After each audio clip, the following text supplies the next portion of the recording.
Ahora es momento de recibir a nuestro primer invitado de esta noche. Él es el presidente de la Central Nacional de Trabajadores del Transporte de la Ciudad de Santiago, quien hoy conversa con nosotros sobre la reforma fiscal y su opinión al respecto. Con nosotros, Juan Marte. Hola, hola, hola. Buenas noches. Ahí están. Buenas noches a todos ustedes. También yo contento de estar aquí nuevamente. Buenas noches. Y qué mejor compañía y qué mejor conversación con uno de los entes políticos, sociales y en este caso de transporte, Juan Marte. Juan, un honor. El honor es mío.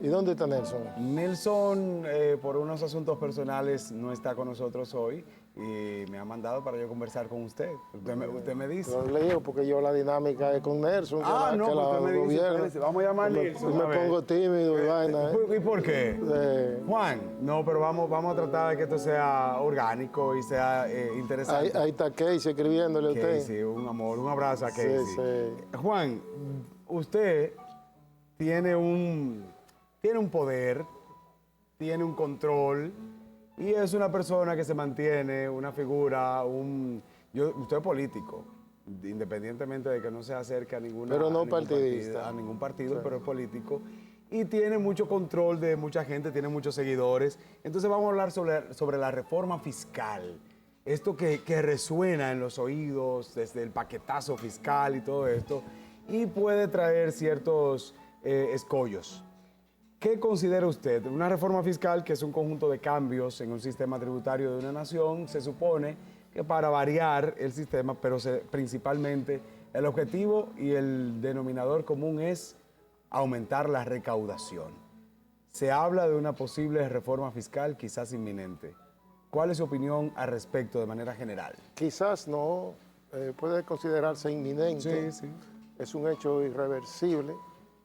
A partir de que el país está quebrado, el país se vende como un país que está boyante, que los dominicanos por primera vez viven muy bien. Pero estamos en crecimiento económico, ¿cómo que estamos quebrados? No puede haber crecimiento económico, Javier, si usted está cogiendo prestado. ¿Cómo usted puede estar bien si usted tiene que coger prestado? ¿Usted sabe cuánto se tomaron prestado en los últimos 4 años? 40.000 millones de dólares, a pesar de que hubo una recaudación de 75.000 millones de dólares en este país, aproximadamente esa cantidad. Pero el país está quebrado. La presión tributaria en la República Dominicana es de entre un 14 o un 15, y la media en América Latina, en Centroamérica completo, ronda entre el 20 a un 21. Quiere decir que la reforma es irreversible. Lo que tenemos es que tratar de llevar al Estado dominicano, llevar al equipo económico del gobierno, al gobierno, a que esta reforma sea integral y que sean grabados lo que pueden pagar, que casi siempre son los que se quedan libres de pagar. Es todo lo contrario. Claro que sí. Hemos tenido varias reformas en el país. Sé que usted ha estado también como empresario, como ente social. Tuvimos una reforma en el 92, tuvimos reforma en el 2001, en el 2004, en el 2012. Bueno, del 2012 a la fecha han habido 12 reformas. Así es. 12 reformas, y sobre todo sobre el acuerdo de la estrategia de desarrollo de 1912 hasta la fecha, del 2012, hasta la fecha ya se han producido entre 10 a 12 reformas. También en el 2001, en el 2004, hubo reformas que era para introducir, o se introdujeron aumento, por ejemplo, del TEBIS, el anticipo, que eran transitorios, y ese tránsito se ha mantenido, por todo el tiempo. En ese sentido, ¿no le da temor a usted como empresario, como ente, no le da temor que vuelvan algunos puntos, algunos cambios transitorios, pero que se mantengan permanentemente? Bueno, el tema no es si los impuestos son transitorios. El impuesto es llevar una reforma fiscal a los sectores que pueden pagarla, y sobre todo que el gobierno se organice. porque aquí hay una evasión ahora mismo de impuestos que rondan los 250 mil millones de pesos, o sea, dinero que no se pagan a través del ITEVI, que los que consumen en los restaurantes, los que consumen en los negocios pagan los impuestos, pero los negocios no los reportan. Ocurre también con la DGI, con impuestos sobre la renta, ocurre lo mismo, la tasa ronda el 50% de evasión. Entonces el gobierno tiene que organizarse para cobrar, pero tiene que organizarse también con los gastos. Aquí tenemos una nómina supernumeraria, una nómina que yo lo he calificado de una nómina de un gasto parasitario en nómina de personas que cobran sueldo lujoso, pero que no rinden ningún servicio. No hacen nada. O sea que en este caso el Estado tiene que ver qué va a hacer, por ejemplo, con las bancas de apuestas que no pagan impuestos porque los diputados, la mayoría son riferos. Hay que ver qué se va a hacer con la zona franca, porque cada empleado al Estado Dominicano les es prácticamente comprado. Esos empleados que tienen la zona franca con las exenciones impositivas que tienen, las exenciones de impuestos, les salen lo mismo ocurre con el turismo y ocurre lo mismo también con el gran capital. En la República Dominicana el gran capital no es gravado, los impuestos los paga básicamente la clase media, esa clase media que está quebrada, que vive de la llante, que vive de la tarjetica de crédito y que ya se está jalando una oreja y no se alcanza, no se puede alcanzar la otra. ¿Qué hacemos? Claro, entonces toda la reforma que hace el Estado Dominicano va hacia la clase media, a la pequeña y mediana empresa y al contribuyente pobre, no necesariamente al que tiene la capacidad de tributar, la capacidad de pagar y de hacer el Estado autosuficiente. Oficialmente no se ha dicho exactamente ni cuál va a ser el modelo, ni cómo se va a hacer, ni si se va a hacer. Se entiende, y los economistas, los especialistas dicen que ya debe hacerse, sobre todo en estos momentos, para evitar que el cargo político llegue ya cerca de unas elecciones.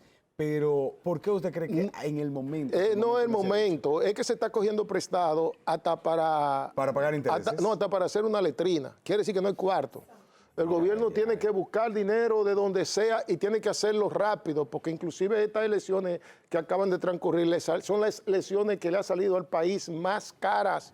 Y hay demasiado dispendio en el Estado Dominicano. La carga que tiene el Estado Dominicano en términos de recursos es muy grande para la recaudación, a pesar de que ya tenemos un presupuesto de casi 1 billón.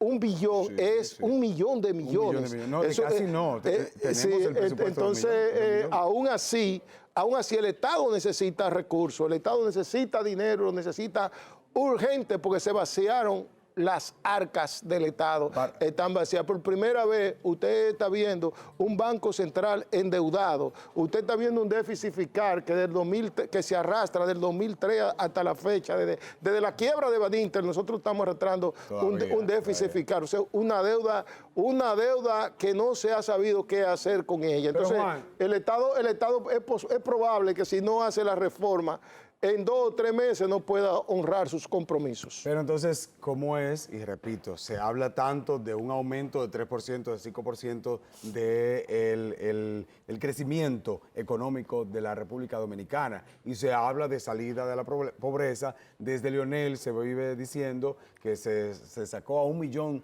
de personas de la pobreza y se continúa y se sigue avanzando. Somos 10 millones de dominicanos y han sacado como 50 millones de la pobreza. Pues es que los políticos son muy habladores. Y entonces, pero entonces, exactamente en esta situación con la economía, todo está caro, el poder adquisitivo es bastante bajo, pero la canasta familiar es alta. Entonces, que en este caso, ¿cómo podríamos entender que nos están hablando? Porque hay muchos gastos, hay muchos préstamos, supuestamente estamos mejorando, pero se está hablando de un posible aumento de los impuestos y también de los artículos y servicios a agravarse. Mire, Javier, yo no soy un economista y hay alguna terminología, algunos términos técnicos de economía, yo no los manejo, pero yo estoy aquí para decirle al Estado Dominicano que si va a producir una reforma, tiene que tomar en cuenta que los productos básicos de la canasta básica ya no resisten un impuesto más, que los combustibles no resisten un impuesto más, que la goma, que las piezas de vehículos no resisten un impuesto más, que a través del acuerdo de la estrategia de desarrollo del 2012 se habló que los sueldos se se iban a indexar a la inflación. Sin embargo, los sueldos continúan iguales. Los sueldos de la clase trabajadora continúan siendo lo mismo. Entonces, si vamos a ponerle impuestos, si vamos a aumentar los productos de primera necesidad, si vamos a aumentar la medicina, si vamos a gravar al que ya está grabado, entonces el gobierno tendría que replantear, porque ese es un tema inaguantable para la población dominicana. Entonces, ese es básicamente nuestro rol, nosotros decirle al gobierno que por primera vez hay que poner a pagar al que nunca ha pagado, y que hay que buscar los impuestos donde los evasores, donde lo que evaden los impuestos, y que el gobierno no puede, nosotros no podemos los dominicanos tener una democracia tan cara. Nosotros no podemos tener, por ejemplo, cientos de monigotes, me refiero a los diputados del país, ganando 190, ganando suma con un barrilito, con dinero que se acabó solamente para aprobar préstamos. Solamente ese es su único rol, aprobar préstamos y joder al pueblo. Entonces, la carga que tiene el Estado Dominicano tiene que reducirla, porque si el presidente Luis Abinader, si su equipo económico le están pidiendo al gobierno que se apriete la correa, o que se apriete más de lo que está apretado, el primero que debe comenzar apretándose es el gobierno. Es el gobierno que tiene que organizarse. Es el gobierno que tiene que organizarse, porque es el gobierno el que está desorganizado. Y no, cuando digo el gobierno, no necesariamente estoy hablando del gobierno actual. Es el sistema que está desorganizado, y eso hay que organizarlo antes de estarle pidiendo sacrificio al pueblo y de estarle pidiendo al pueblo cada 4 años que debe sacrificarse más. Yo pienso que el que tiene que organizarse, el que tiene inclusive que respetarse, es el gobierno, porque todos los días eso es un escándalo de que alguien se robó 5.000 millones, que alguien se robó 19.000 millones. Ahora están hablando de educación. Ahí he escuchado a los muchachos de Somos Pueblo diciendo que en educación se robaron 50.000 millones. Hay un dinerito Entonces, ¿por qué hay que estarle pidiendo al pueblo todos los días que tiene que pagar más cuando los funcionarios públicos han tomado el Estado Dominicano, han tomado las instituciones dominicanas como si fuese una herencia que le dejó su familia para robársela? Entonces, todos esos temas, antes del gobierno exigirle al pueblo dominicano que se sacrifique, hay que comenzar por ver dónde está todo ese dinero que la población debe, quiénes lo tienen, y hay que recuperarlo. Hay que ver qué piensa el gobierno hacer con todos esos casos sonados de corrupción que hay en el Estado Dominicano, de miles y miles de millones de pesos, que el gobierno no lo está recuperando, pero le está pidiendo que la pica pica va a tener un impuesto, que el jamón va a tener un impuesto, que el queso va a tener un impuesto, que la leche va a tener un impuesto, que los pampers van a tener impuesto, que todo va a tener impuesto. Como empresario de transporte, ¿qué plan tendría Juan Marte si la reforma fiscal no le conviene al pueblo, no le conviene a la ciudadanía? Bueno, yo no tengo ningún plan. Estamos comenzando por mostrarle la inquietud de una parte del sector transporte, porque yo no soy representante de todo el transporte del país, ni soy un representante de una parte muy ni soy un representante del pueblo dominicano, pero estoy planteando mis inquietudes, que son las inquietudes de los dirigentes empresarios del transporte más cercanos a nuestra institución y a mí como dirigente. Entonces uno comienza por ahí. Nosotros apelamos a la sensatez del gobierno, porque los tiempos de la anarquía yo creo que quedaron en el pasado. Pero hay cosas que el gobierno tiene que entender, que el horno no está para galletitas, y tiene que entenderlo el gobierno. El gobierno tiene que entender que el pueblo está muy indignado, y un reflejo de la indignación es esa baja votación, esa atención histórica, a pesar de que un porcentaje de la población muy elevado fue llevado en los vehículos a votar, se le dio dinero para votar. O sea, se motivaron, que de no ser así, la atención hubiese rondado más del 75% en la República Dominicana. Juan, muy valioso conversar con usted, como siempre, pero el tiempo es bastante corto. No, y en un programa como este, con una producción tan novedosa. Sí, bastante amplio, bastante amplio. Juan Marte con nosotros, muchísimas gracias, Juan, por estar y traernos mucho al respecto. Un abrazo. Seguimos con más de Buena Noche.